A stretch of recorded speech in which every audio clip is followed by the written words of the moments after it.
Kamil Nəcəfov Azərbaycan Milli Elmlər Akademiyasının Arxeologiya və Antropologiya İnstitutunun aparıcı elmi işçisi, tarix üzrə fəlsəfə doktoru, dosent, Gədəbəy Xarxar Arxeologiya Ekspedisiyasının rəhbəri. Gördüyümüz bu ərazi Gədəbəy rayonunun Xarxar kəndidir. Üzərində dayandığımız nekropol isə Alban dövrünə aid nekropoldur. Ərazidə Milli Elmlər Akademiyasının Arxeologiya və Antropologiya İnstitutu ilə Azərbaycan International Mining Company şirkəti arasında bağlanmış müqaviləyə əsasən arxeoloji xilasetmə işlərinin aparılması planlaşdırılır. Arxeoloji xilasetmə işləri təxminən ortalama 4 ay müddətində həyata keçiriləcəkdir. Bu müddətdə gördüyümüz nekropol sahəsinin qazıntısı, elmi tədqiqat işləri və sonda isə bu ərazinin köçürülməsi planlaşdırılır.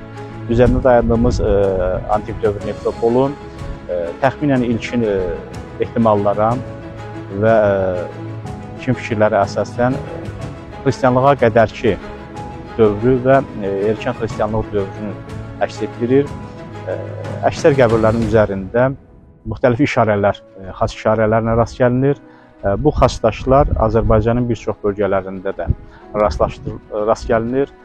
Ərazi təxminən yarım hektara yaxın bir sahəni əhatə edir və ilkin hesablamalarımıza əsasən ərazidə 120-130 qəbir abidəsinin mövcudluğu görünür. Bir çox qəbirlər yalnız sinə daşları ilə müşahidə olunurlar. Bəzi qəbirlər isə dişinə bastırılmış baş daşları ilə də müşahidə olunurlar. Baş daşları qeydə alınan qəbirlərin üzərində Alban xaçları həkk olunmuşdur. Bu xaçlar əsasən qazıma və döymə üsulu ilə həkk olunmuşlar. Çox primitiv olsalar da erkən xristianlıq dövrünün simvollarını tədqiq etməkdə, öyrənməkdə kifayət qədər məlumat əldə etməyə imkan verirlər. Ərazidə aparılacaq arxeoloji qazıntılar zamanı əldə edilən maddi mədəniyyət nümunələri Milli Elmlər Akademiyasının Arxeologiya Antropologiya İnstitutunun elmi fonduna təhvil veriləcəkdir və razılaşmış qaydada müqaviləyə əsasən yekun elmi hesabat həm şirkətə, həm də Elmlər Akademiyasının Arxeoloji fonduna, elmi arxivə təqdim ediləcəkdir. Gözləntilərimiz çoxdur. Şübhəsiz ki, ərazidə xristianlığa qədərki Alban qəbirlərindən zəngin maddi mədəniyyət nümunələrinin aşkar edilməsi gözlənilir.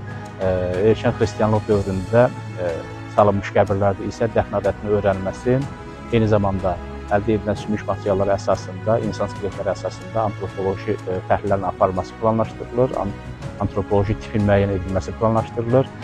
Bu baxımdan məhz bu ərazidə aparılan arxeoloji qazıntılar mühüm elmi əhəmiyyət kəsb edir. Abidənin gələcəkdə ayrılmış müəyyən bir sahəyə köçürülməsi və təkrar dəfnlərin aparılması da planlaşdırılır.